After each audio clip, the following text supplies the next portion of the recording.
Good evening, lazy the bull.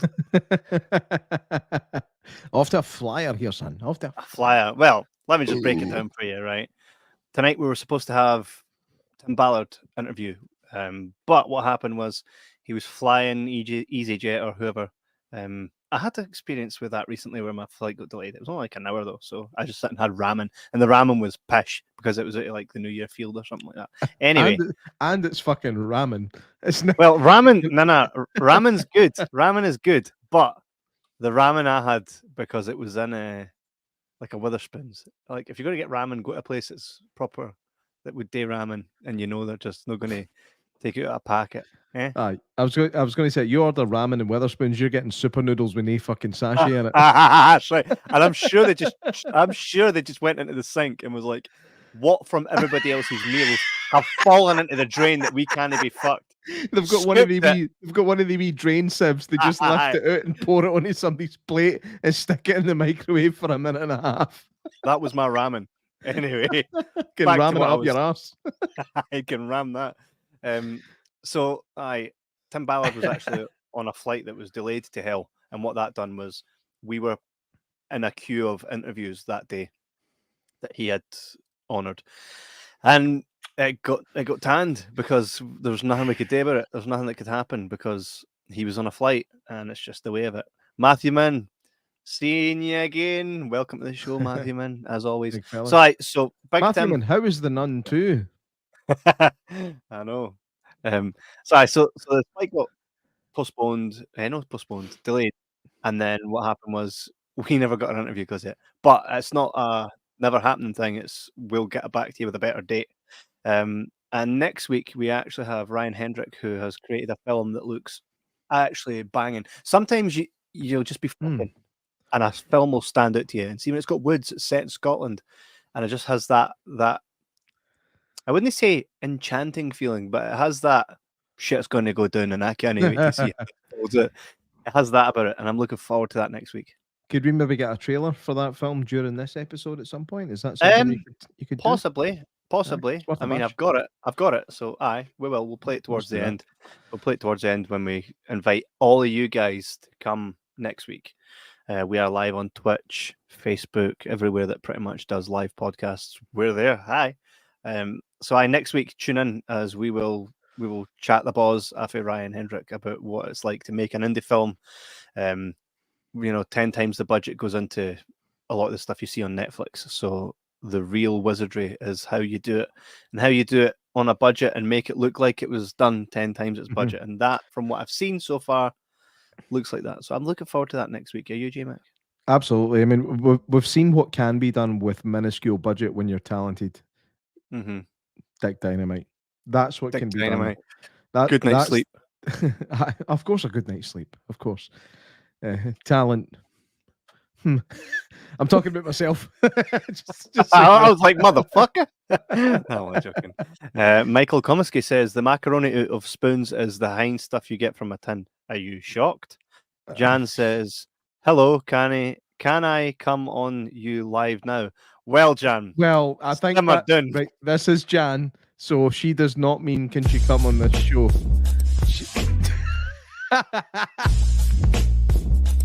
Oh man, what's that? I've never heard that before, Kevin. What's that? I don't know. It was sent to me. It said play this. It's Jan's official theme song, man.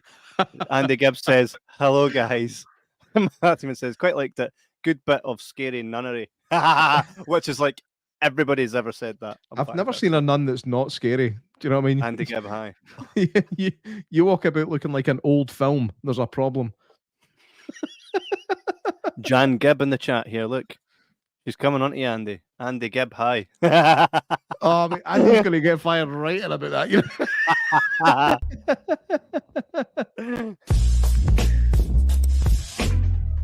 know?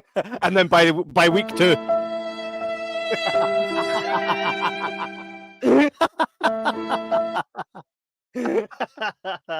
Killing it tonight, right? Killing it tonight. Oh, you guys just throw them up. We knock them out of the park. That's right.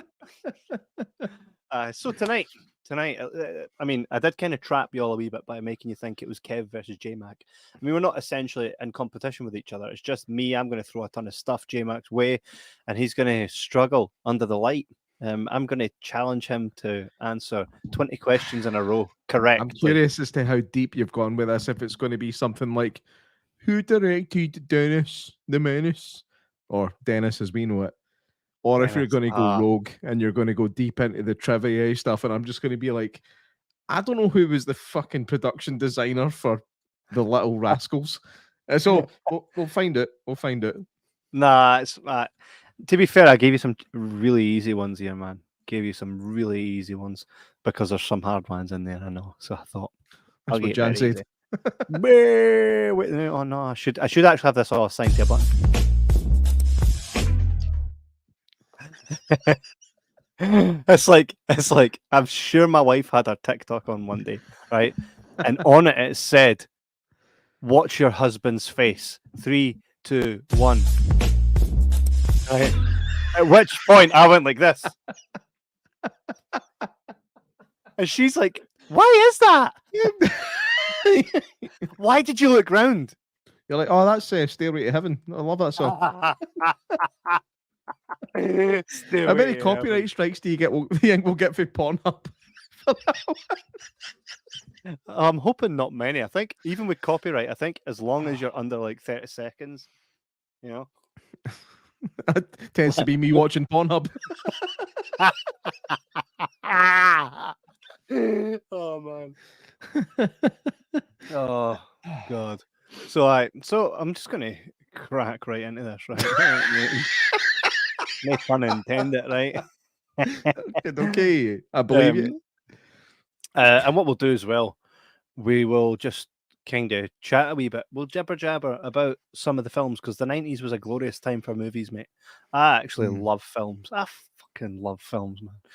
Hence the film-based podcast we'll be doing for 5 years. So 5 years, by the way. 5 years. Scary, man. Bananas. Feels like it's, mate, which means we've consistently been putting out Jibber Jabber for 5 years. Nobody does it better. Jibber Jabber Podcast. Nobody does it better. I don't get it. There'll be something there that I've missed, right? Me too. Come back to us, Mickey. and in with the show. What 1994 film directed by Quentin Tarantino revitalized John Travolta's career? Ooh, look who's talking to Pulp Fiction.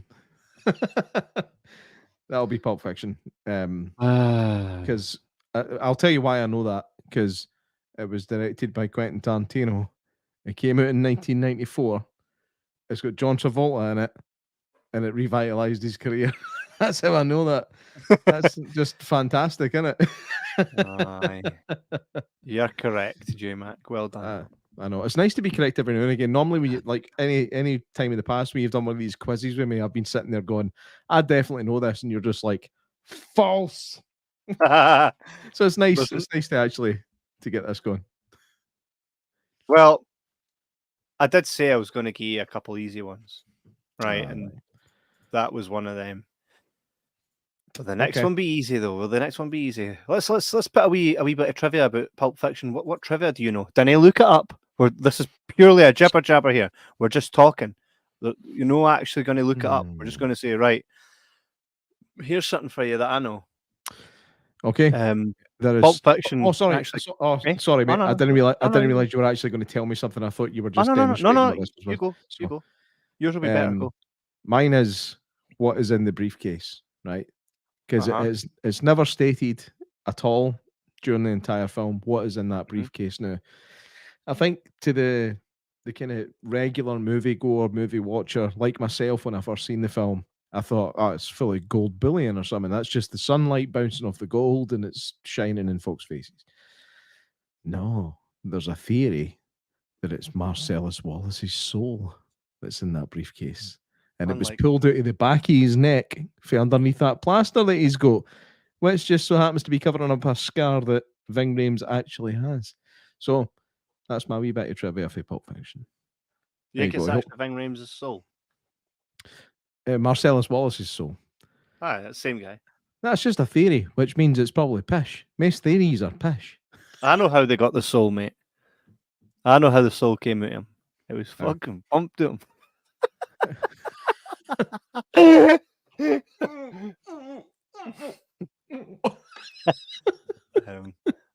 Well, on that note, we'll go to question number 2, right? What was the tune that was playing at that moment? At that point, well, he's getting rammed. Aye. What's it saying? We'll start with the big. We'll start with the big one. In Titanic, 1997, what is the fictional name of the heart-shaped blue diamond that Rose and Jack are searching for? Well, Kevin, it's the heart of the ocean, isn't it?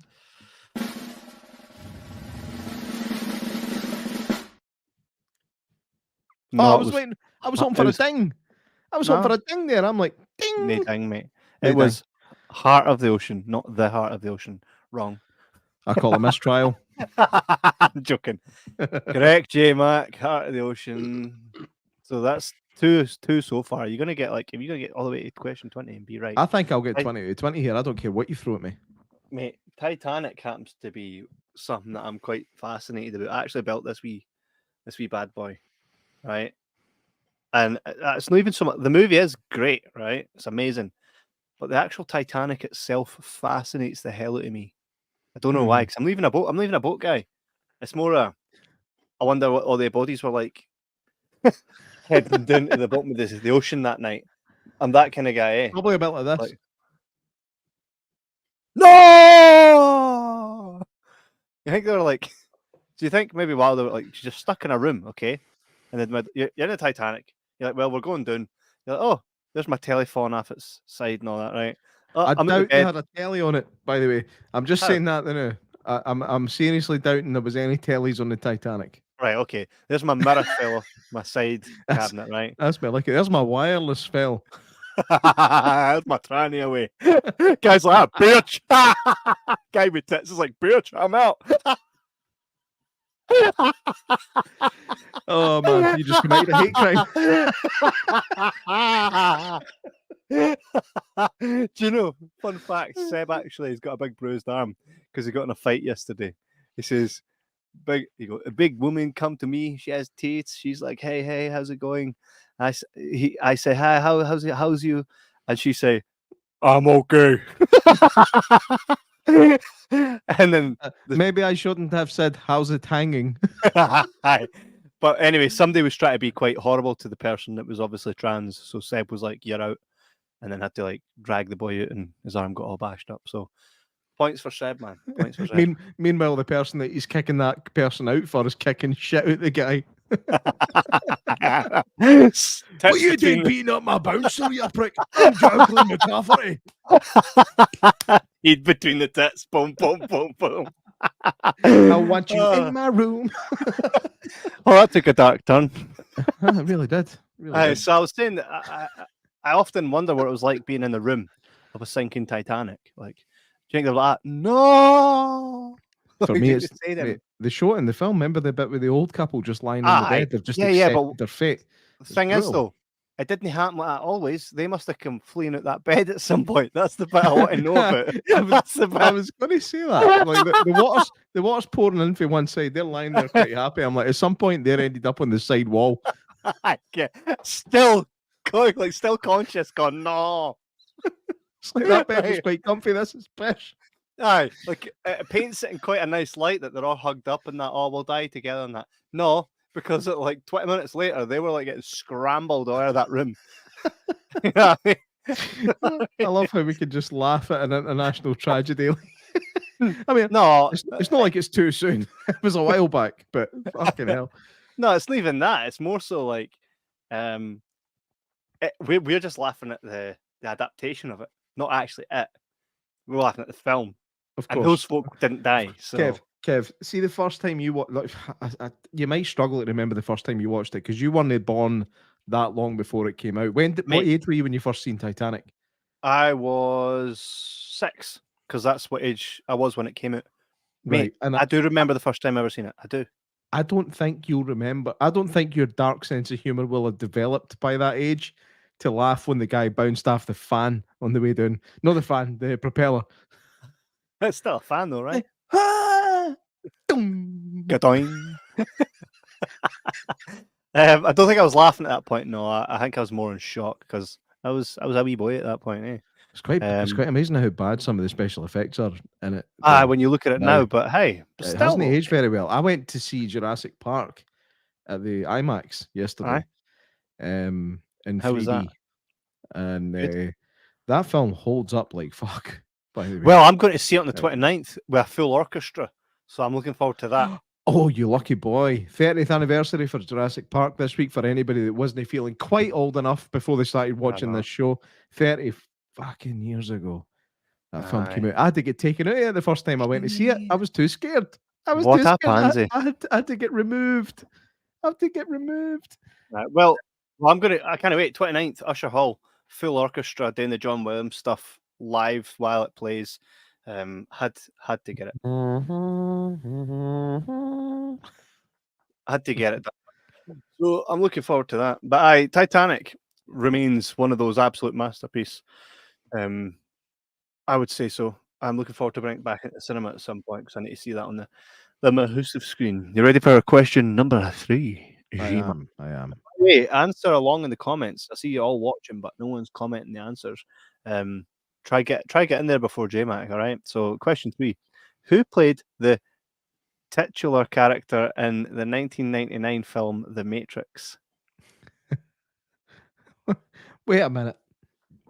I've got issues with this question. First of all, I love the fact that you were trying to work out how to pronounce titular. And I also love the fact that you still don't know what it means, right? Rubbish. Because there is nobody in that film called The Matrix, which is what a titular character would be. A titular character is a character who is named, like, see, Dennis, for example. Aye. Yeah. That is a titular character because his name is literally the title of the film. Spartacus is a titular character. I mean, what else have we got? Like Schindler's List. Schindler is a titular character. It comes into the title. So, are you asking me what the name of the protagonist in that film is? Well, this was copy and pasted, so I'm taking no credit for that. That's fine. I'm not taking the piss at you, but whoever wrote that question. Right. So, bad pattern. There is no titular character in the Matrix because so the main protagonist is who? Do you want is too late? Stuart Wood got it. Keane Reeves. Everybody's changing and I don't feel the same. Right. Stuart says, I just tried to watch the latest Jurassic World today. Couldn't even get by 50 minutes. See, I know how. Yeah, I know how much I'm a massive fan of Jurassic Park. Stuart Wood is. I used to. I mean, when I was a kid, I'd go to his house and play with his Jurassic Park toys. You'd go to his house and play with his what? Jurassic Park toys. Anyway, to answer the question, the answer is either Neo or Ruin. What? Hey, Stuart. Yeah, you need to. Wait, is he taking a piss at yourself there? Maybe. I don't know. So you've got Neo, which is his kind of username, and it also his real name. Sorry, his name in the Matrix is Mr. Anderson. I know it's Anderson. I don't try. Does he ever get given a first name? Mm-hmm. Was it? I'm going to guess Tarquin. No, it's Shaniqua. Does he have a first name or is it just Mr. Anderson? No, it is. It's Frank Anderson. Frank, I'm pretty sure it's no Frank. Anybody watching know what Mr. Anderson's first name is in the Matrix? Because I'm struggling on this one. Isn't it Tom Anderson? Thomas Anderson. I think it might be actually. I think it is Tom. It is Tom. I'm going to Google it now. It is Neo is fictional of the Matrix franchise. He was portrayed by Keane Reeves. Keane Reeves. Keane Reeves. Saving Private Ruin. Ruan. Thomas, I was right. Is. You're not doing well tonight, Stubo. Fucking hell. Hey, listen, I get it. Right. Autocorrect is an absolute bastard of a thing, though, isn't it? Into. But so is human error. So decide what one that was. Right, question 3, my man.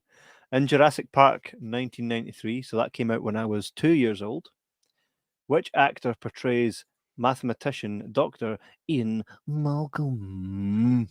That would be Big Jeffrey Goldblum. It would No, be. It's such a shame I saw it yesterday. you're right. It's Big Jeff. Big Jeff G. He's actually awesome in that film. I remember it used to annoy me when I was a kid watching it. Like, see that laugh he's got where he's like, Wait, it came across quite. I'm simply saying that life will not be contained. Life adapts and gets around things. I'm simply saying. Did it not also feel like he was trying to get with Laura Dern as well? Oh, it was 100%. He even says when he's in the car, he's in the car next to Sam Neill's character, Dr. Grant. He's in the car. He's like, by the way, she's not available, is she? And he just goes, why? He's like, I'm sorry. You two are. He's like, yeah. See, what a film! Aye, I always loved Jurassic Park as a kid. I remember I won tickets to go see Jurassic Park as a kid. Now I won these tickets from, it was the ice cream stall outside the wooden fort at Polkemet Park. I don't know if you're old enough to remember the wooden fort. Yes, I remember this before it went all fucking plastic and appley looking. Mm-hmm. Right, it was a proper wooden fort, and they had this wee stand outside that used to sell ice creams and stuff. That's been knocked down now. That's been knocked down. I know, it's just soul destroying. Also, the train's been fenced off so folks stop pissing in it. I think it's so folks stop dying on it because, you know. I don't know. It was reeking of pish and dead bodies. So, I had Brussels sprouts tonight. This should be a fun podcast. You know, it's funny. Justin Jesso came on this episode. You know, world touring artist, right? Brilliant, phenomenal, right? Tours the world with Kygo to stadiums, right? And he was like, "Hi, Kevin," before we went live and before we done the interview, and he's like, "You're not going to ask me about my body, my bowel movements." I was like, "You've clearly done your research," and it's and he still agreed to come on. Mutual respect. What a guy, so, legend. To finish my wee story, what it was everybody will remember the wee signs that you seen outside these wee things, and it would have everything you could buy, a picture of every product you could buy, and it would have a big thing at the top saying Walls ice cream, because everything was made by Walls. And I got this wee thing, and it was a picture of like the dinosaur on the front, and on the back of it you had to complete a sentence in 12 words or less, and to win tickets to see Jurassic Park at the cinema. Mm-hmm. And the sentence started, "Dinosaurs love Walls ice cream because." I still remember this like it was yesterday. And I got help from my big brother on this one, so shout out to Brian for helping me along with this. But what we came up with is, dinosaurs would love Walls ice cream because, and we said, Walls ice cream is so supreme for every dinosaur. It's a dream. And I won the tickets and a poster. That's class. An original poster. Aye. Would be worth a bit now, man. It would be if I hadn't ripped the shit out of it because it scared me during the night. By the way, speaking of ice cream, for those of you that don't know, I do marketing and stuff for cinemas and whatnot. Anyway, I was sitting with a woman who is the Walls representative, and I'm like, aye, geez all your promotional stuff. I says, hey, I'm a promotional wagon, mate. If you've got it, give me it. I'll put it out there, right?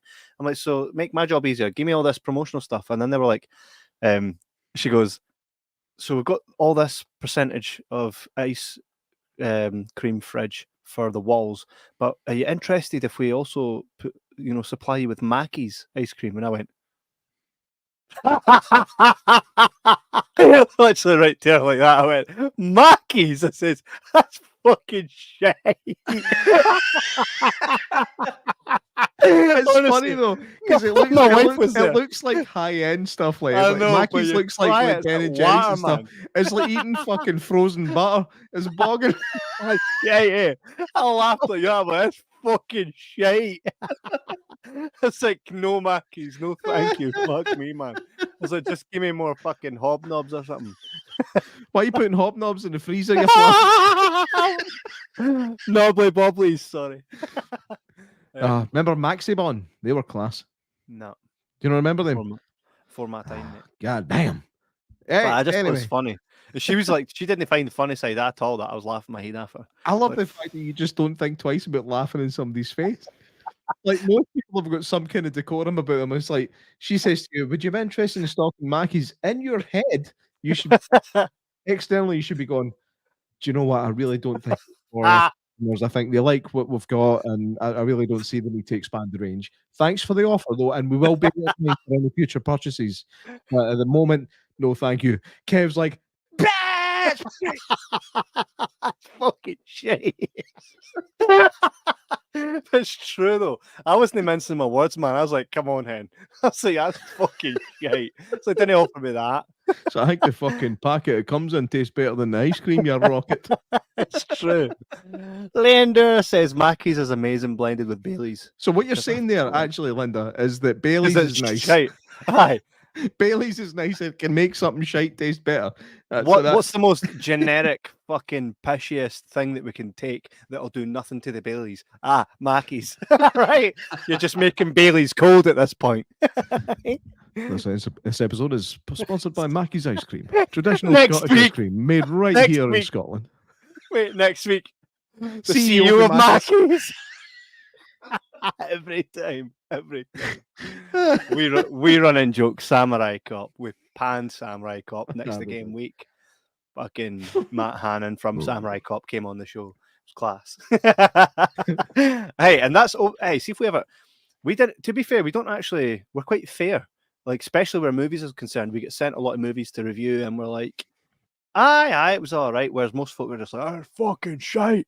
We're quite reserved, right? So for us to say, fucking shite, has to be really shite, like that Sharks of the Corn. Oh, God. I think one thing that you have to bear in mind is, I think because we've had a kind of minimal experience now of actually trying to make just a short film, you have to appreciate what goes into making a feature. Oh, aye. So you can watch it and kind of analyze it and think, right, how did they do this? How did they do that? How did they organize this? I mean, there's no studio budget here. How did they promote it? You have to admire certain things. Mm-hmm. Most of this, some of the stuff we get sent is pish.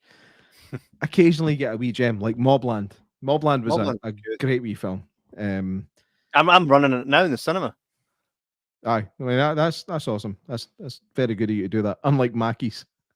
I know. Mackey's can. So listen, we'll show John Travolta's new film, but Mackey's can fuck off. Wait, Mackey's sponsored by Crispy's Curse. Because that's how shite it was, man. It was. I've got another question for you, Squire. Question 5. What 1995 movie starred Jim Carrey as a man who can't tell a lie for 24 hours?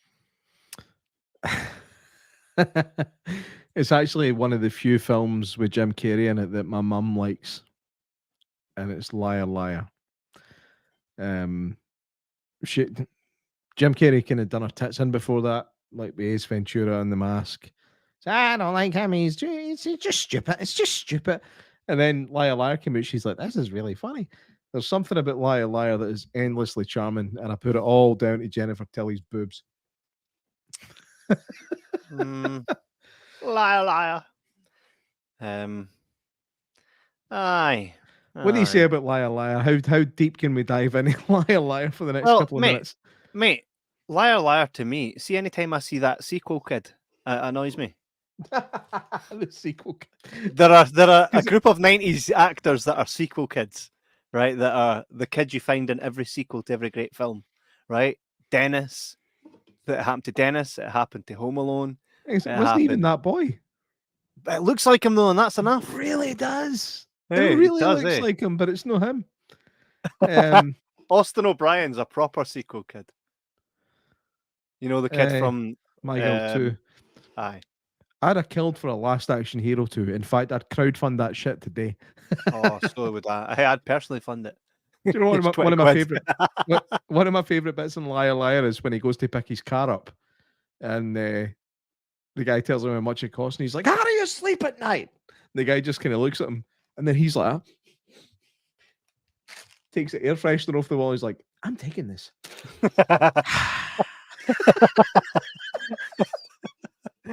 Liar Liar was good.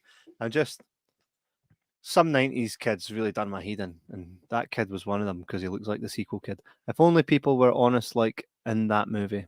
Well, that's just it. Society's tough because when you're honest with folk, they're no into it. And then when you lie to folk, they're no into it. If you're consistently honest with people, you are quite quickly branded as being an arsehole. If you're 100% honest, like Kev, if I was 100% honest with you, we probably wouldn't do this podcast. Like, honestly. Try to fucking say, Rick. Try to fucking say, like. I hate podcasts. I don't even like films, mate. I don't know why the fuck I'm here. Now, I'd still keep you on. Like, what I'm saying is, to be a functional member of society, you have to have the ability to tell certain untruths or pull the truth back a wee bit. If you had to tell the truth 100% of the time, which was demonstrated in the film The Invention of Lying, your life would just be pretty horrible. Unless you invent a religion. Just saying. But no, Liar's that's a wee bit. Mind the bit where he's like, where the guys outside the courthouse is like, "Hey, do you have any spare change?" He's like, "Yes, I do." He's like, "Could you spare some?" He's like, It's like, "Why not?" He's like, "Because I believe you'll buy booze with it." He's like, "I just want to get from my car to the office without being disturbed by the decay of Western society." Oh man, that stuff happens all the time. It's so freaking. It's so freaking annoying. Freaking. I'm trying to calm the words down, and maybe the algorithm will push us again one day. Fuck that. Number 6. Freak that. In Pulp Fiction, what is inside the briefcase that Jules and Vincent are after? No. Are you taking the piss? Nobody knows what's in the briefcase. That's a trick question. Wrong. It is never revealed, but it emits a golden glow. So the answer to that is it is never revealed, but it emits a golden glow. Yeah. I would argue that I still won that because I said that exact thing earlier on in our discussion about it. No, so that's one wrong. Oh, okay. Of course it is. I'll give it to you. I'll give it to you. Hey, Linda has a good point. I don't want it. I don't want it. If you're giving it to me under duress like that, I don't want it, Kevin. Take the point back. It's yours. Take the point back. I don't want it. It's you've sullied the flavour of that point. I'm joking. It was yours. It was always yours. I merely put my hands on it. 7. Who directed and starred in the 1995 romantic comedy Clueless? Fuck.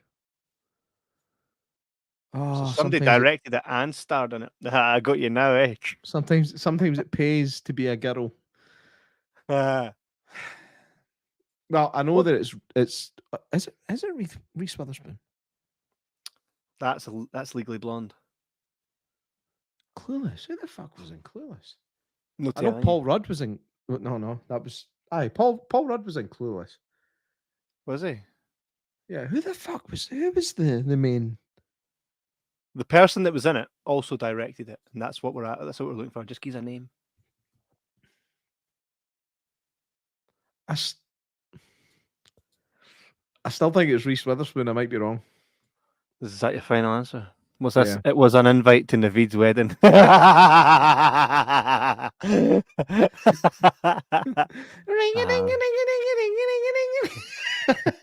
The lone wolf. So I'm going to give you the answer, J Mac, unless you know it. No. Oh, Stuart Wood here. Shit. Yep. Correct. So, mate, you're one down. It's pretty much the same thing, though, isn't it? Depends who you ask. Question 8. In which 1996 movie features aliens attacking Earth in a giant city-destroying spaceship? It's a shame I never watched this 2 nights ago with my mate. And we had a long, lengthy discussion about how the fact that I saw this film in 1996 in the United States on the 4th of July. It's a lovely movie called Independence Day. Aye. Yes, it is. Correct. When's the hard one's coming, Kev? When's the hard one's coming? To be fair, you just got me with the Alicia Silverstone thing. But Right. I thought more that these questions could be good talking points. I started watching the second Independence Day when I was testing out that new Screen 3 in the cinema, right? And it seemed to start off all right. Is Will Smith in the second one? I've got a thing right now about not watching Will Smith stuff. No, Will Smith, even he went, nah. Did he slap all those motherfuckers? Aye, they slapped the script right out the fucking window. Also, I still don't understand how Dr. Oaken came back. Dr. Oaken was the character played by Brent Spiner, who is most famously known as Data for Star Trek. He came back in the sequel, even though he was clearly pan-breeding the first one. Like, well, that happened in the he'd just been choked and telepathically destroyed to death. Peace, no peace. And then he's lying there like that. He's dead. Second one comes back. Hey, was never gone. Where the fuck have been? Mate, imagine like Fast and the Furious literally merges with Independence Day. What, everybody comes back. That's just it. Everybody. Nobody stays. Oh, hi, Letty. Hi, Dr. Oaken. Why the fuck are yous here? Yous should clearly be dead. Hi. Or Gal Gadot, who was sucked into a propeller blade, right? But then shows up in a submarine in the new one. It's like, wait a minute, what? What was she in Fast and Furious? Was she? Aye. It's been a while since I've watched them because they did turn into big steaming hot piles of shit. They did. The first two are class. No. First one's good. First one's good. Second one's shite. Third one is watchable. After that, nah. No, I disagree with you. Second one was I watched that growing up as a teenager. I suppose maybe I found the second one was too colourful. The cars were stupid colours and it annoyed me like through the whole film. It was kind of like watching Barbie on speed. I wasn't happy. Like I didn't really enjoy the second. Too Fast, Too Furious. A stupid name as well. Okay, here's one for you. In Fight Club 1999, I was 8 years old. What is the first rule of Fight Club? You do not talk about Fight Club. Wrong. You do not speak about Fight Club. I'm only joking. I'm joking. You're right. You do not talk about Fight Club. Fight Club is a class movie. That was the first film that people would say to me after I became a fan of 30 Seconds to Mars. Not like a mad fan, just a fan. And people are like, oh, he's on Fight Club. He gets his ass kicked. Jared Leto, who's gone on to be pretty decent in Hollywood. I like him. I know people are quite biased. I think he's a good actor. I also think an outstanding musician. But that Meatloaf's in again Fight Club. Fight Club is class. I remember the first time I got Fight Club, right? It's like a wee story.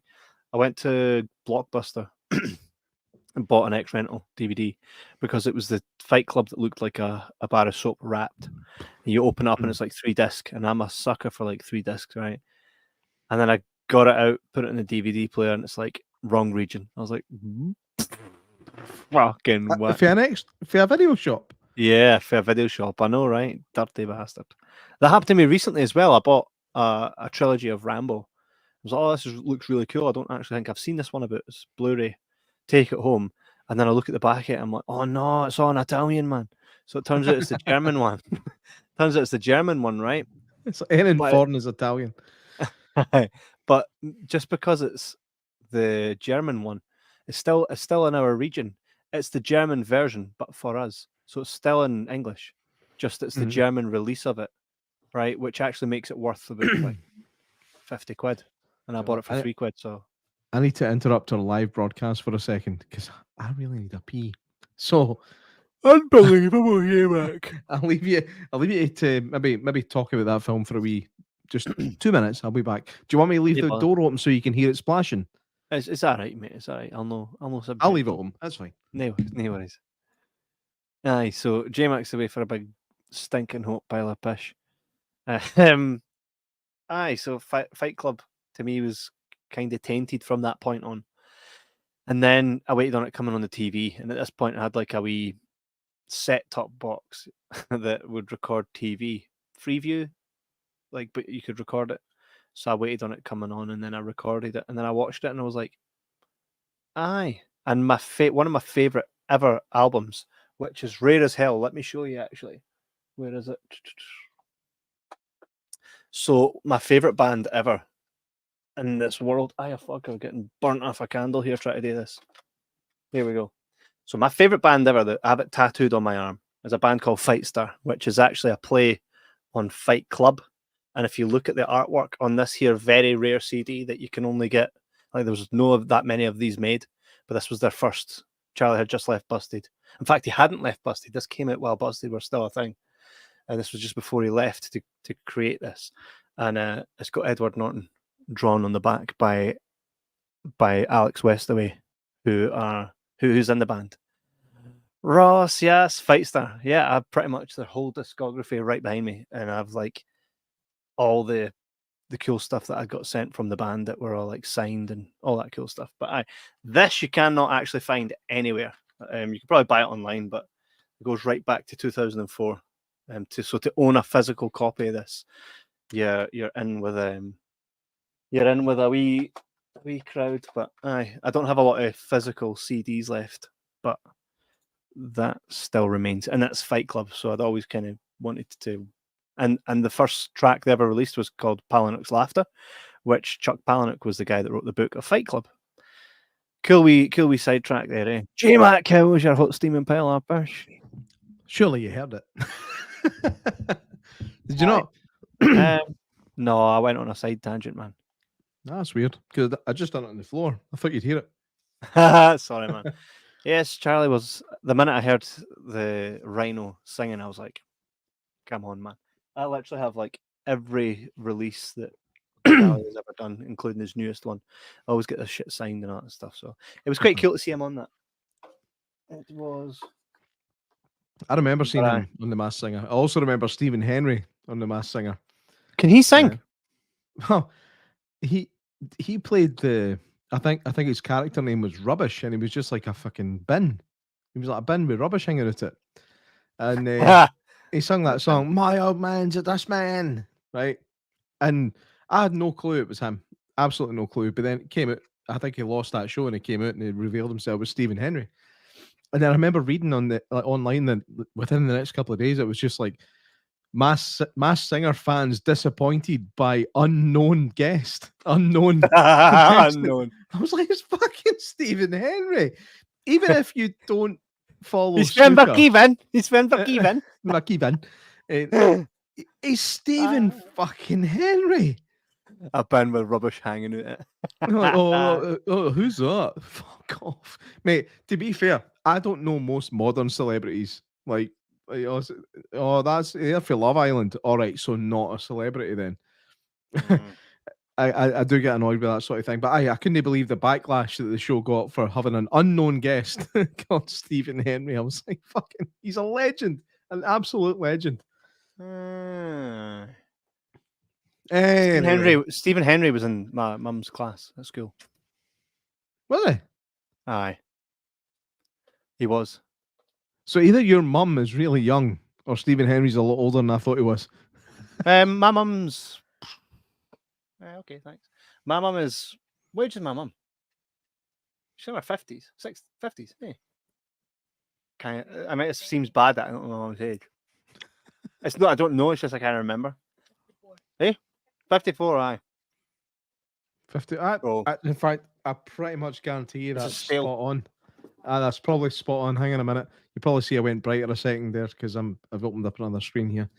So if I go Stephen Henry age 54. See, there we go. He was in my mum's class. Spot on. What's your mum say that confirms I'm not talking shit, eh?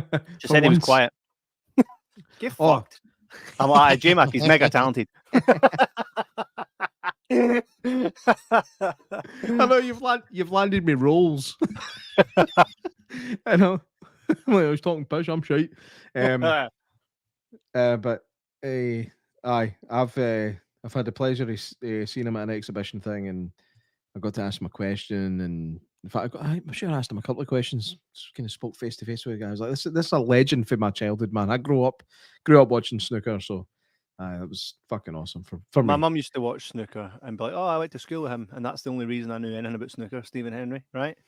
Mhm. But I'm gonna level with you here, mate. It's fucking shit, man. It's fucking boring. You couldn't pay me to go and watch folk fucking playing snooker. I mean, it's all right if you're playing it, and I purely would play it just to be like, I'm gonna beat you, you bitch, right? Purely for the competitive side of me. But see, to sit and go, oh, aye, you're sitting in your living room, right? And everybody's got to be quiet, right? Because it's a quiet thing, right? And then, and am I right in saying there's a guy going, oh yes, and that was great.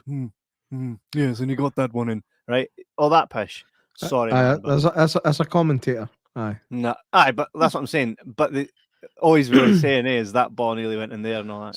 See, he has an awkward angle to get to the brown. He may play for the blue. You could not. He may play for the blue. Nope. He's going for the brown. No, man. Wait a minute. Mate, say what you just said again. At least say what you just said again. Why? Just say it again.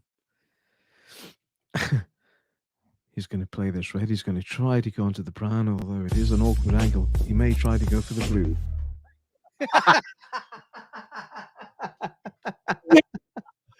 I get what you did. Unfortunately, I got it too late. Sorry.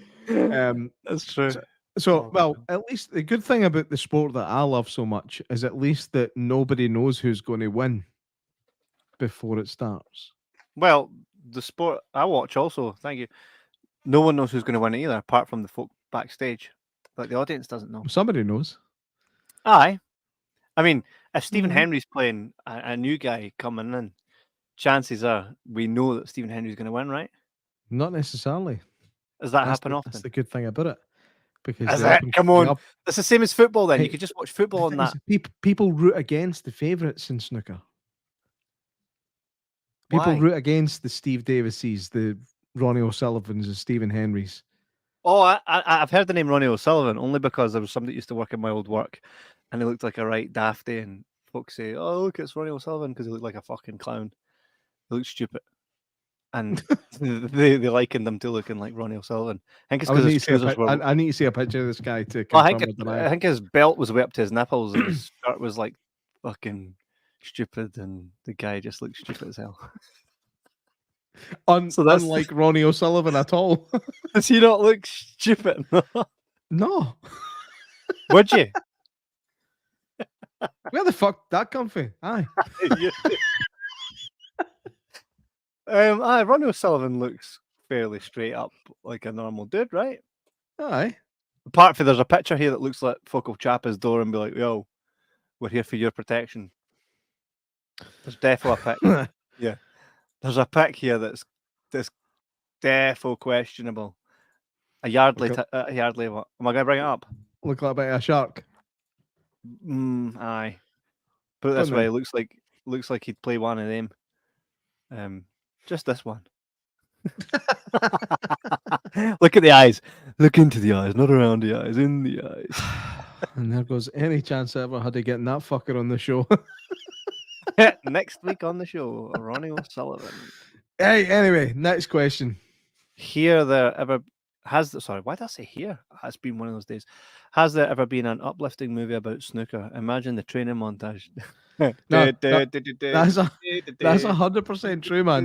There was actually a film made about snooker, and but nobody watched it. Mate, it had a solid viewing figure of at least one, and it was me. It was on the BBC iPlayer. It was about the rivalry between Steve Davis and was it Dennis Taylor? Fuck, I can't remember. It was actually a decent thing. It's on the BBC iPlayer. It's got that prick, that comedian that was in the remake of Porridge that was fucking horrendous. Can't remember his name, but he played Barry Hearn, and he was a perfect person to play Barry Hearn. Barry Hearn is like the Don King of snooker. He's a total fucking bellend, as is his son, Eddie. They all sound like a... Eddie's the guy that does the boxing. He's Eddie the Hearn. boxing promoter. You'll have seen him a million Oh, times. he's a right walloper, him. Aye, his dad's the guy. He's not behind fucking great, snooker. right? He's not fucking great. Him. Aye, that's the guy. So his dad is behind snooker. And actually, to be fair, he has to be credited by making it as big as it is nowadays, because he has done a good job with that. But he's only done it to line his own pockets. There's no other reason behind it. Any road, enough about snooker. Sorry, I need to Move on. fucking sleep there. What 1991 film follows a group of friends as they navigate life after college graduation? 1991. Hey, you guys. Just kidding. Wasn't he Goonies?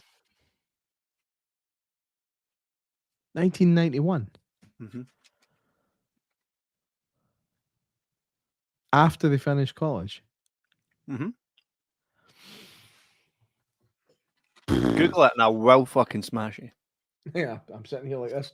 All right, I'll type it with my willy.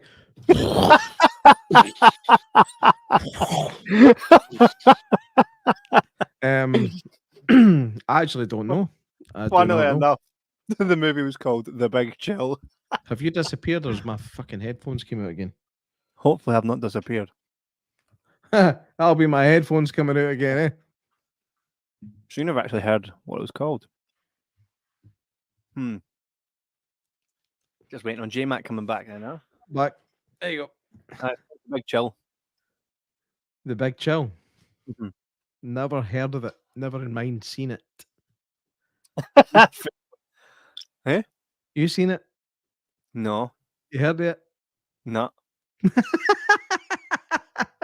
was 1991. You were around then, wasn't he? All right, so not much we can really say about that one. So, on swiftly.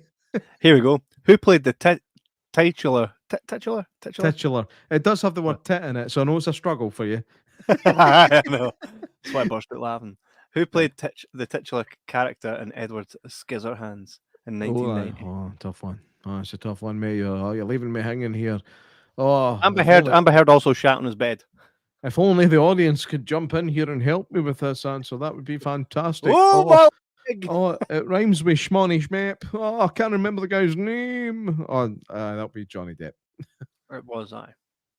Which, by the way, I watched recently, and I think it's the first time I've watched it and actually enjoyed it, because I think it's one of these movies that seems like it's made for children, and then when you watch it, it's fucking not, right? It's not a kid's film, although it kind of appears that way. And then even through my kind of adolescent years, maybe to my mid-20s, I watched it again. My early 20s, I watched it again, and I still didn't think much of it, but I watched it again in the last couple of years, and I thought, that's a pretty damn good film. So if you watched Edward Scissorhands years ago and thought it was pish, try it again, because it is actually pretty awesome. But if you did watch it years ago and didn't think it was pish and thought it was pretty awesome, watch it again, you'll think it's pretty pish. I always like it. That's the thing about movies, though. There's no such thing really as a bad or a good movie. It's just what people like. That's it. The scene where he drinks the whiskey. He's so not civilized, but he's not a part of society, and he's quite pure, Edward. Vincent Price at the start. That's the thing, man. Like it goes for a silly film about a guy who's got scissors for hands to turning into fucking The Hunt with Mads Mikkelsen. Then you're going, where did this go? How is this a PG? I know. Proper kills the boy. I think it has been recertified or certificated as a 12 now. It needs to be. I think it is. Which 1998 animated film tells the story of a young ant named Flick who teams up with a group of circus bugs to save his colony? Bug's Life. Incorrect. It's A Bug's Life. Being kind of harsh here, dude. Mate, that was the first film I ever seen in cinema, ever. You're harshing my mellow. Sorry, man, but if you type in Bugs Life, you don't find first film the I ever film. seen in the cinema was The Little Mermaid. But anyway, let's talk about A Bug's Life. Seen it once, thought it was pish. You? Seen it quite a few times. Always has a fond memory because for me it was like, oh, what's a cinema like? What's that like? And you know that thing where you've never experienced something, so you spend like a week going, I wonder what that's like, and you try to imagine what it is, and then you go and you're like, this is kind of like what I imagined, but not. This is awesome. For me, I remember I took ham sandwiches with me. At least like that. That's, do you know what? There's a code about stuff that you can bring to the cinema. Mm-hmm. Most people say you should buy the stuff that you're consuming at the cinema, right? And certainly when it comes to independent cinemas, that is the best and righteous thing to do. When it comes to the big chain ones, take in essentially, I was going to say anything you want, but it's not true. Don't take anything hot because the smell travels. Certainly, be careful about the packaging that the stuff you're bringing in comes in.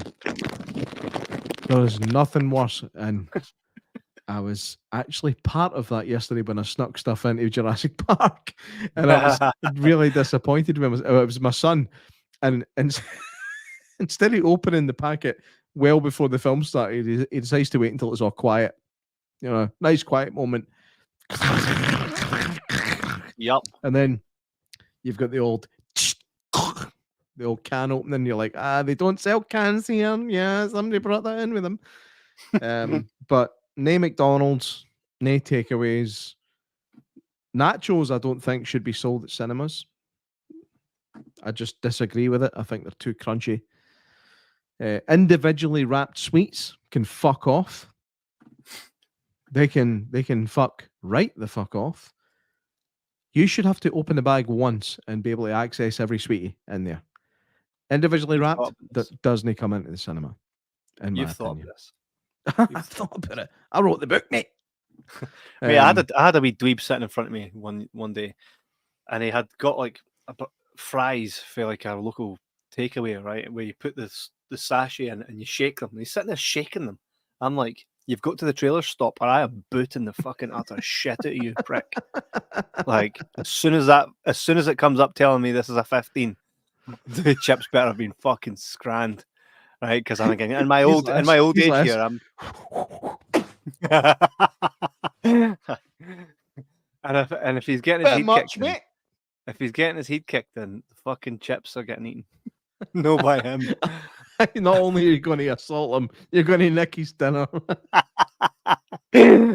Insult injury. Donna says, years ago I took a Subway into the cinema, stank a full place out. The full screen smelled of chicken tikka and chipotle sauce. Well done for pronouncing chipotle properly. See the many folk that say chipotle or chipotle. That's funny. And it's good because I think what goes around comes around. Sometimes you're like, sometimes I go, yeah, but if I do that on my deck, then I go, do you ken what? Fuck it. Nobody thinks of me in this scenario. So ken what? Shoes off. Out the top of somebody else's seat. No, you know I mean? No. I will take my shoes off in the cinema, but it never goes on the seat in front of me unless there's at least 3 seats between my feet and the next person. I need at least 3 seats before I don't feel like an absolute knob, which again I did yesterday. But there was the 3-seat rule that I basically invented for myself to make myself feel better about being an absolute walloper. To be fair, sometimes I just go, nah, fuck these pricks. Like, no moving out the way for folk and all that. Even I've started like proper looking down on the homeless folk, and it's not because they're homeless. Do you know what it's cause? Do you know what it is? Like, if I'm walking past and I've chosen that I'm not getting anything because I've got no change in my pocket, right? If I'm walking past you, it means I don't have anything. Then they fucking hound me, you prick. I will literally put you in the fucking teeth. I'll put you to sleep. You'll get a good fucking night's sleep, prick. Fucking absolutely shouting. One shouted at me today across the street, like, "Hiya!" I'm like, "Hi!" Like, don't fucking chase me down, fuck's sake. You know what I mean? Sounds like one of the charity muggers. One of them. Leandro says, I tried to sneak McDonald's milkshake in and it spilled all over the inside of my bag. That's what you call karma. Did you put it in sideways? Wait a minute. Say it again, J Mac. Oh fuck. Say it Okay, again. I'm gonna do it. Yeah. Did you put it in sideways? Sorry. Sorry. Had to be done. Here we go. Another question for you, Reet. In The Silence of the Lambs, 1991, the year I was born, so I was probably about 9. What is the nickname of the serial killer being pursued by FBI agent Clarice Starling? Clarice. Clarice. Well, hello, Clarice. Not got the same ring yet, has it? No, it doesn't. Hey, Clarice, how's the lambs? Hello, Clarice Bodica. We fucker, That'll be man. Buffalo Bill, by the way. Anyway, read the comments. Read the comments. Matthew says, had to tell off wee dafties today and the nun for talking the whole way through the fucking thing. My Wayne wasn't impressed that he took his 5-year-old to fucking see the nun. Do you know how many 5-year-olds you should take to see the nun? None. And that's not even the film. That's just nuns in general. You know why? That's as bad. Who played the genie? Hurry up, quickly move on for the notice. Who played the genie in Disney's Aladdin 1992? Oh. Rest his soul. Robin Williams. That's true. Next question. In Shawshank Redemption 1994, what was the profession of the main character, Andy Dufresne, before he was wrongly imprisoned? He was a banker. And he banked all day. Correct. And he banked all night. What 1993 film starred Robin Williams as an actor who disguises himself as a female housekeeper, dear, to spend time with his children? One of my favourite films of all time. Available on Disney Plus, by the way, because it was made by 20th Century Fox and Disney has bought Fox. You can watch Mrs. Doubtfire on Disney Plus. And it's still as delightful as it always was. Does it have slightly transphobic tendencies? Yes. But do I give a fuck? Because to be fair, it's one of the classics, man. And we don't get films like that nowadays. I like the bit at the start where he's voicing over the cartoon and then like the wee bird like sparks up a cigarette and he's supposed to be like, oh, this is class, and he's just like, oh, with the far away for about to die. And then the guy's like his boss is like, man, if you walk out the door, you're not coming back in. I'm not taking any crap from you, pal. And he's like, well, in the words of Porky Pig, piss off, Lou. Mate, love it. The boy from Last Action Heroes in that too. Nick, yes. Nick, he plays Mr. Jonathan Lundy. I still remember his name. That's how well I know that film, man. Lundy. That's mad. That's mad. It's mad. Who directed the 1999 science fiction film The Sixth Sense? That was M. Night Shyamalan. Wrong. M. Night Shyamalan. By the way, that's what I said. That terrified me as a kid. Great film, but absolutely, like, that's the one where I'd be like, I used to go to this house, right, where there's a relative, right, and they used to always put it on, and I'm like, what the fuck kind of place is this, man? It's during the day and you're putting this shit on, right? But I used to hate it because see that scene where the wee dude walks through into the kitchen and there's a woman she's banging about and she's got a house coat on. She's got a wrist, mate.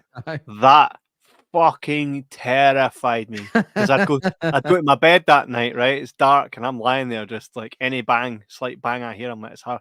It's fucking her. You know what I mean? It's her. She was terrifying.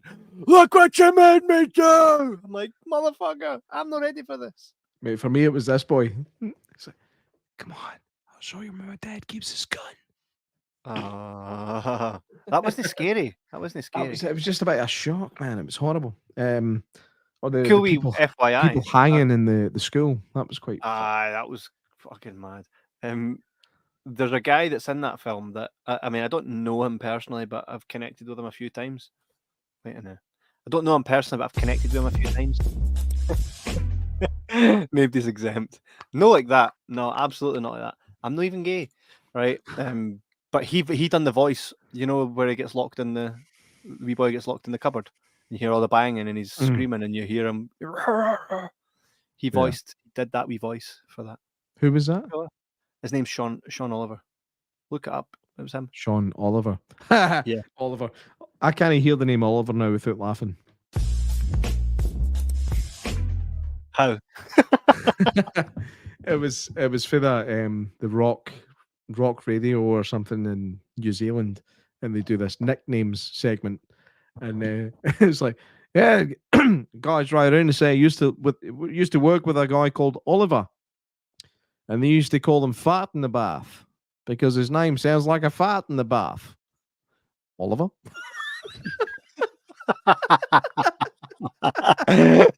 That's actually quite class. Oliver. That's actually quite class. Matthewman says Sixth Sense was my first date with the now Mrs. Matthewman. Sorry to hear, man. I'm just kidding.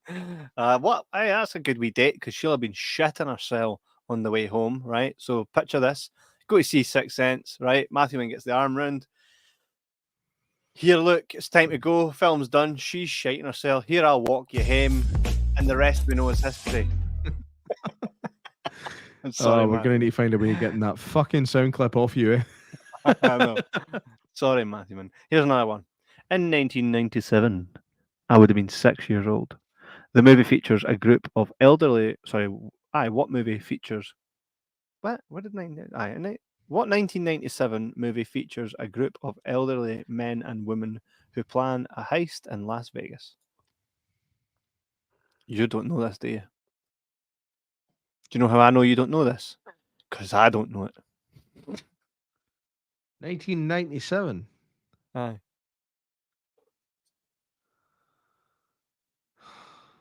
You didn't know, do you? You fucking. I'm gonna guess. Dale, you fucking know nothing. You do not. You know nothing. Going in style. Fuck off. You googled that. No, I didn't. All right, what's going in style then? What even is that? Are you sure that was 1997? I think it was older than that. Motherfucker, what happens in Going in Style? Who's even in it? You've got the old guy. You know who's in it? This guy. Diabetes. That guy's in it. Aye. Who? Diabetes. But it's fucking older than that, man. It's not 1997. Unless it's been remade twice because they came out with. It's been remade in 2017. Aye, but it was way before that as well.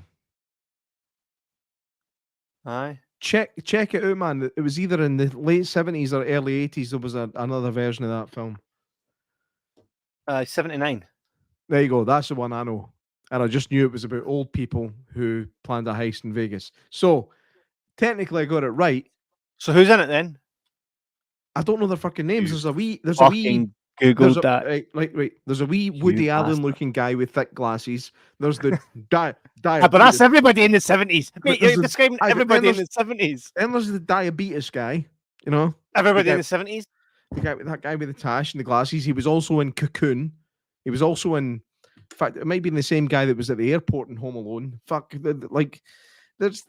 I know that movie, mate. I happen to remember the one before the one for 30 bastard years ago because I'm so fucking old. You win this round, J Mac, but I'm not convinced you used some sort of AI there or something. Because you went for no knowing nothing to somebody coughing in the audience and then you getting your correct answer. Because I know it was remade again with Morgan Freeman and Michael Douglas and Kevin Kline, I think. Has it been? Question number 19. You've got 18. Am I on 19 already? Well, you've got 17 correct so far. You got one. You fucked one up. Who played the villainous Two-Face in Batman Forever in 1995? I was 4. Tommy Lee Jones. Correct. Right, final question, which is very fucking easy, man. Come on. In Terminator 2 Judgment Day, 1991, I was probably not born at this point. Who plays the T-800, also known as the Terminator? What? Are you taking the piss? No, I'm no. That was actually a question. I didn't come up with these all myself. I fucking copy and pasted this shit. I'm not even going to justify that with an answer. You're just going to give me the bastard point. Fair play, but I'll ask you a sub question that comes from me then, okay? You'll know this. Who was supposed to play the Terminator before the person that played the Terminator? Roseanne Barr. Yeah, that was O.J. Simpson. Correct. Right, but going to somebody, Albert if anybody's still watching here, please give me a question that you think I might actually struggle with, because aye. Well, was that's my too... questions done. It was too easy. And to be fair, those questions were really just talking points, right? But everybody watching here tonight, smash us up in the comments here, right? And mate, you should have used the wee thing. Smash us up in the comments here, right? And give us something. And this could be directed to both of us, right? Okay, we'll play faster finger. Refer back to mine. Okay. Right, you're going to need to do some searching here. Refer back to mine. Oh. What two actors played the particular character in Saving Ryan's Privates? Tom Hanks and... Was it? Oh, I see what he's doing here. I see what he's done. This sneaky wee fucking prick, yeah. Ryan. And I'll be honest with you, I don't know the name of the actor that played Private Ryan. I know the name of the actor that played the right Private Ryan, which was Matt Damon. Matt Damon. But there's another Private Ryan, and I don't know his fucking name. But that's a really you clever, you sneaky little prick, you sneaky wee boy. That's it was OG John McClane, or did I spoil that on our podcast? Oh no, did I miss Frank Sinatra? Frank Sinatra. They were going to actually get him. I'm not. I don't even think I'm taking the piss here. I'm sure it was Frank Sinatra. Was it Frankie Boy? And I'm wondering if I did find out if it Robbie or no. Probably did. I don't even recall it. I don't know. What was there a Die Hard before Die Hard? Die Hard's based on a book. I don't know when the book came out, but I think they were talking about making it a while before it actually did come out, and I'm sure it was Frank Sinatra that was in It was correct. Yeah, correct. Here we go. Fucked it. Well and truly, man. Hey, come on, anybody else? Come on, throw me something. Fun. Throw me a freaking bone here, okay? How many poodles are in that film? One that we know of. How many what? The detective with Sinatra. Right, the detective. Aye, Frank Sinatra was a gangbanger. They wanted Frankie, but decided he was too old. Aye, he would have been. Aye. Have we got a film apart from Hobo with a Shotgun? Have we got a film? Wait a minute. Harry Brown, of old guys just being like kick-ass. The Expendables. Leander says, which movie has Antonio Banderas playing an assassin tasked with killing a few fellow assassins? 13th Warrior. Fuck off. The assassins. What film's got him playing an assassin tasked with killing a fellow assassin? It's actually called Assassins. It's Antonio Banderas, Sharon Stone, I think, and Sylvester Stallone. It's pish. It is actual pish. Aye. The Governors. The Governors. Don't know that one. Is it pish? Assassin. Oh, it's horrendous. Here, I watched a film with it's part of a box set. It was like a Steven Seagal box set, right? Well, that's a good start. I went through it all, right? And I think it was Executive Decision, right? And he's in like the first scene and he falls out of a plane and dies. And the rest is all Kurt Russell. I'm like, why is this a Steven Seagal film? He literally they killed him off because he was being a dick and he asked for more money once he was on set. They were just like, oh, no, you're dying, mate. That's brilliant. Sucked out the plane when they were trying to get from one plane to another. Aye, 100%, man. He was just left at that. He was just being Steven Seagal. In fact, what happened was he fell out of that plane, then landed in Los Angeles, where he pretended to be a cop for the next 20 years. Nice. How very dare you? I dare. Fucking liberty. That not Air Force One? Nah, Executive Decision, most definitely. Get off my plane. Aye, so he was meant to be part of that film with Kurt Russell, and then Oh, they he was were meant like, to be the star alongside Kurt Russell, and he was just being Steven Seagal. So they were like, "Deed, out of plane. aye, No way. But I suppose they just kept his name for marketing then. 100%." They Bruce Willis them. Aye, Right. 100%. Unbelievable. Tatty Soup Yeah. says, what 1996 comedy stars Jack Nicholson as President of the US? Mars As good as Attacks. it gets. Mars Attacks. Oh, why the... Heard his reggae album. I think I have actually. Of me want the punani. Canny. You've actually got Steven Seagal singing in a fake Jamaican accent. It's fucking sublime. Need to In go back fact, and listen. it's worth the copyright strike just to play something. I'll play it at the end, okay? That way it's no missing much.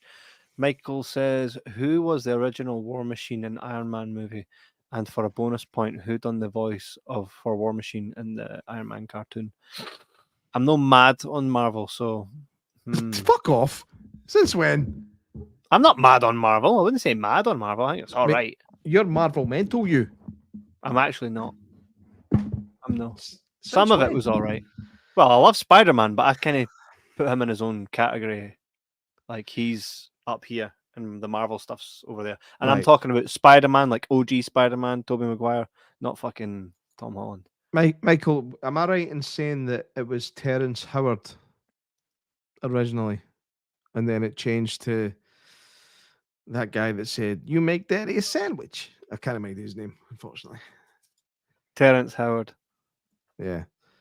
Watching one of my faves right now. What sci-fi movie had a spaceship called the Lewis and the Clark? Oh. Don Cheadle. Let me just have a think. Oh. The Lewis and Clark. See, I remember this because I remember thinking it was the Lois and Clark, like Superman, which is the wrong thing. Lewis and Clark were explorers. Fuck. Mack and Me. I don't know, man. I can't remember. It's a class film, man. Absolute classic. Event Horizon, maybe. Isn't it? Probably. It could be, actually. Probably Event Horizon. Grumpy Scott says Don Cheadle. Don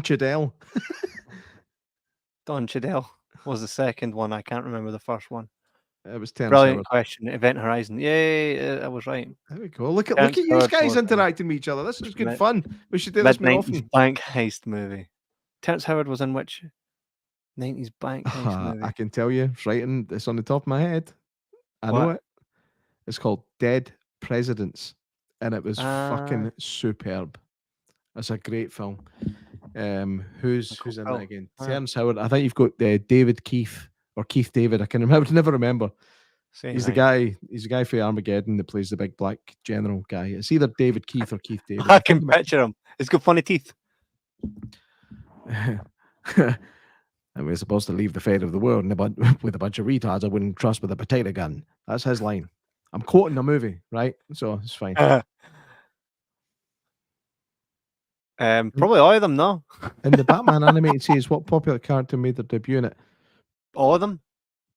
Batman. Harley Quinn. Two-Face. Red Hood. Who was he? Nighthawk. King. The Vietnam scene was epic. Oh, it was. Remember they cut the guy's dick off and put it in his mouth? Say it again.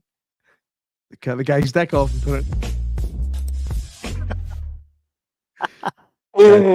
This is one of these films that nobody ever talks about, and it's largely forgotten, but it is actually a fucking awesome film. You've got Chris Tucker's in it, David Keith David, whoever the fuck. How do you get fired on your day off? Lorenz Tate, he played O-Dog in Menace to Society. He's the kind of main character in it. There's actually quite a few kind of famous faces in it, but there's one thing that I can't get over, and it's the way that Terrence Howard says the word man in that film. He goes, "Oh man, you know, too motherfucking young to be up in here, man." Man.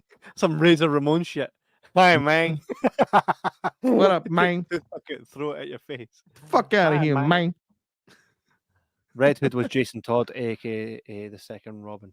Yeah, and then he went on to No, Nighthawk was the one. Red Hood was the one that got done in half Joker, and that's DC. That's not Marvel. I like DC. It's all right. Blue By the Beetle way, was shout out fucking to gash. Robbie Steedman, who is the director of fucking Dick Dynamite. Steedman, Steedman. Steedman. Steedman, what a fanny. Robbie Steedman. He's Steedman. He's Steed. Got his dick blown off. They put it in some guy's mouth.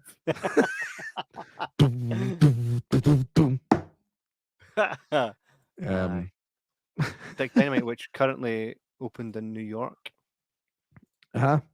Just back from NYC, baby. Did you see the? Did you see the? I did not hit her. I did not. Oh, hi, Mark. Kev, you were thinking Dick Grayson, the first Robin, went to become Nightwing. That's right. Lander says, name the female sidekicks in Austin Powers. All of them? Fuck me and fuck you. You want all of them? Well, right, fuck me, fuck first you. One, yeah, but the first one is Vanessa Kensington. The second one it was Heather Graham. But who did she play again? Shit. I will remember. Nobody comment yet because I will remember. Fuck me and fuck you. They're sidekicks, kind of. Right? Oh my god, what was her fucking name? It's gone. And then there was Beyonce played. It was the third one. I thought she was pish. I don't like her. In fact, she was probably good in Austin. Felicity Shagwell. Felicity Shagwell. That was the second one. Felicity Shagwell. Shag. And, I've got a Foxy Cleopatra. So, I do believe I get 3 points for that. Right? Well done. Aye. Well done. That was good. You need to do with the click. Foxy Cleopatra. She has an afro in it, eh? She does, aye. Still get it. Hey, though. She's lovely. By the way, C3, all three of those films were brilliant. Like, I don't think, sometimes you go, the sequel was pish, or the third one, like, the first one was a bit, no, they consistently delivered, didn't they? They did. I rewatched them all recently because me and my mate decided we were going to do it, and they are still fucking awesome. And, like, some of the best lines are, like, Dr. Evil in the first one, when he goes to the family counselling thing with Scott, and he's talking about his past, and he's like, my father would womanize, he would drink, he would make outrageous claims like he invented the question mark. Stuff like that. It's fucking awesome. My mother was a Belgian prostitute with webbed feet. I think that was really good. Really good. Fat Bastard's brilliant. Get in my belly. It's when Mini-Me comes in and sprays the air freshener after Fat Bastard farts. And he's like, oh, great. Now it smells like somebody's done a shite in a pine tree.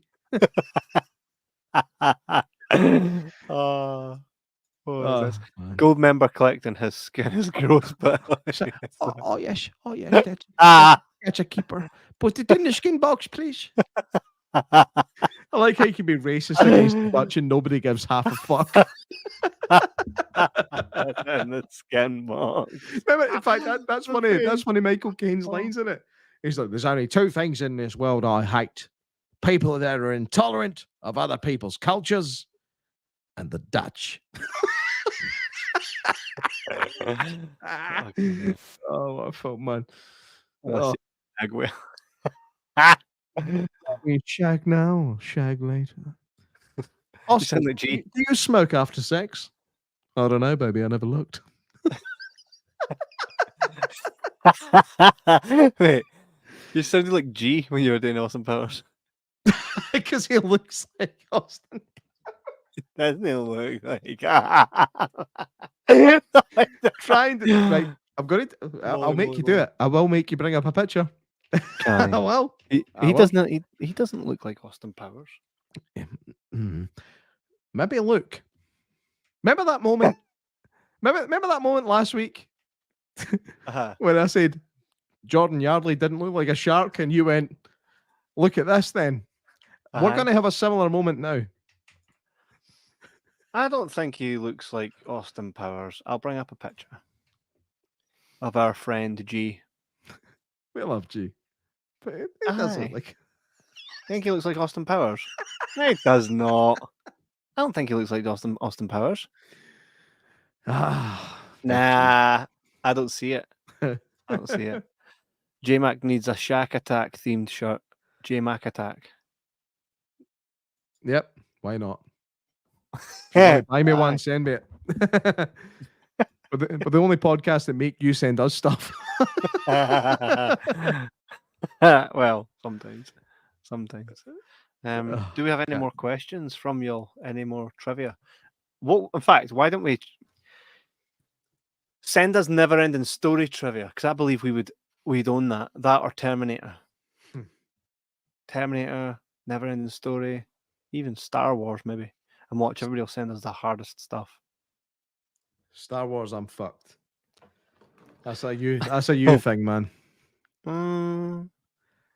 There's still stuff I don't know about Star Wars, I'd imagine, but I've spent a lot of time, like, going right into backstories and all the stuff. You are part of a rebel alliance and a traitor. Take her away.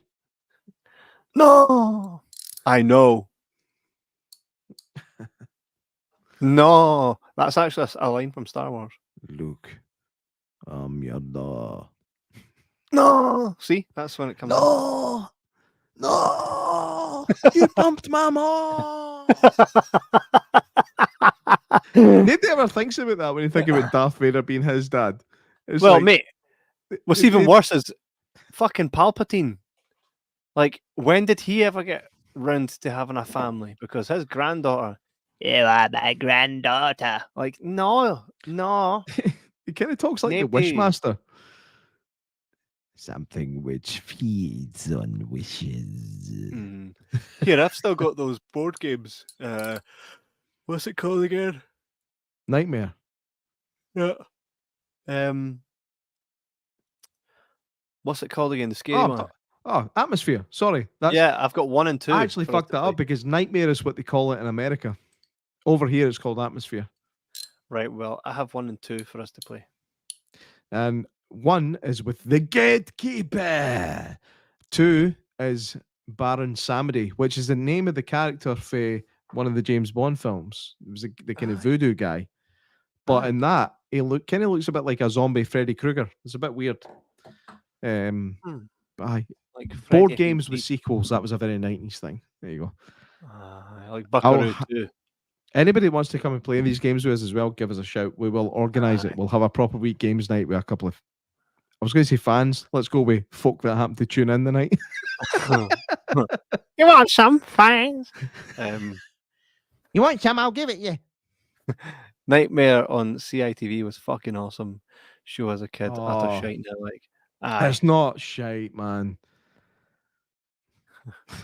I've got a feeling Michael's being a bit fucking cheeky here. Either that or he's It's not mention it all the time. I'd rather forget my time in America if it's all the same as you. Here, what was I going to say there? It was about playing games. I went into a place and I'm like, walked in, I'm like, see this ring? This means I'm one of you. So sit down. Right, sit down. Looks like a Smurf's fanny. Means I'm one of you.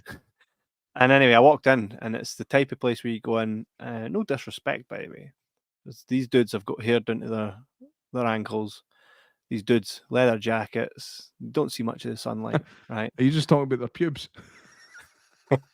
And I'm like, yo, how's business and whatnot with us being neighbours? And he's like, we could do with better. And I says, well, like, I've got a podcast, you know. We do all right, you know. Like, how about we come in and you teach us how to play? I said, it'll be funny. We'll set up cameras and you guys teach us how to play D&D, and we'll just proper try hard and play it and see how fucking funny it'll be, because I can guarantee it will be. They're like, aye, let's do that. Aye. I'm like, when? They're like, right. Aye, at some point, aye. I'm like, so, all right, desperate to save your business. I am, right. I'm like, here, it says, people might tune in and watch us play it, right? That would never play it and go, these guys who don't play it look like they're having fun. This looks class. I'd love to play it in this same kind of setting. And you may get new people coming in, right? And even if only 5 people do, that's 5 more people than you never had before. Let's do it. Exactly. So we should do it. We'll get Matthew in on the go and all, and Robbie Steedman.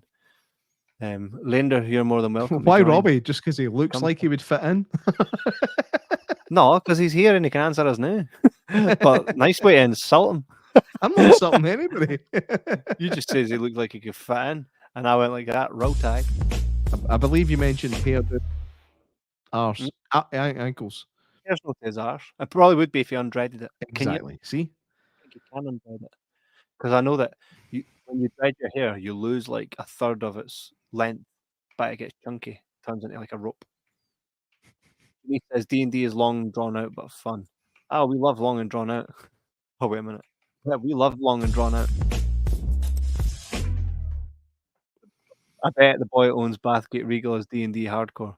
Play that wee tune again. Say that. Read his comment. I bet the boy that owns Bathgate Regal is a D&D hardcore. Deep. And hey, Graham Homewood says, hey, been way too long, Jordan. Not tuned into you for a while, but 90s movies are so good and cheesy. Aye, J-Mac, here. No tuned into you for a while. Good and cheesy. Play the tune. Say it again. Good and cheesy. Play the tune. How you doing, Graham? Thanks for tuning in, man. It has been a long time. He actually texted me. Graham's an old friend of mine. He actually texted me about literally a week after my son was born.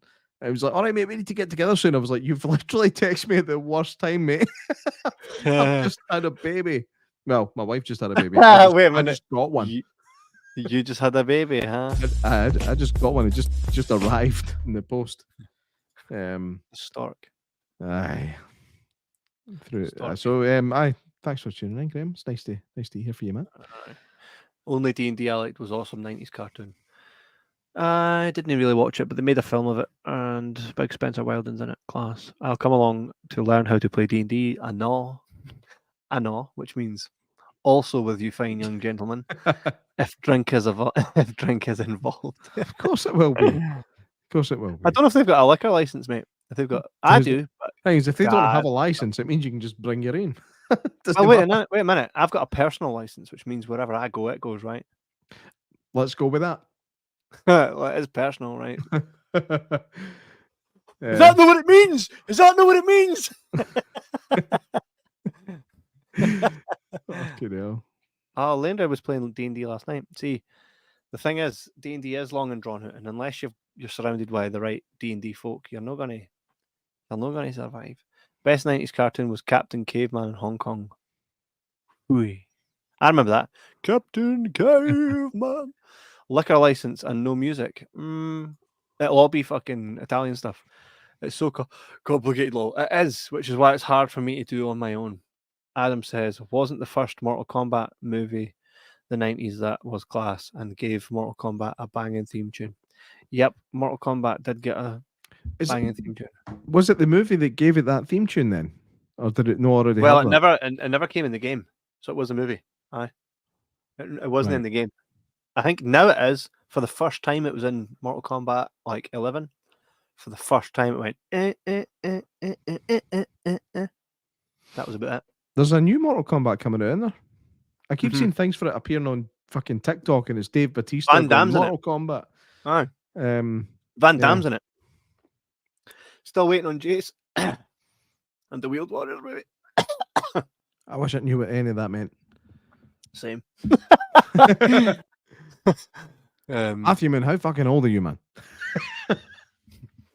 JVD is in the new game. Correct. How come when you leave out the C, it sounds like a fucking venereal disease? JVD. Jean Van Damme. Oh, sorry, man. I can't come out tonight. How I've got a bit of the JVD. It's fucking nearly as old as Kev's mom.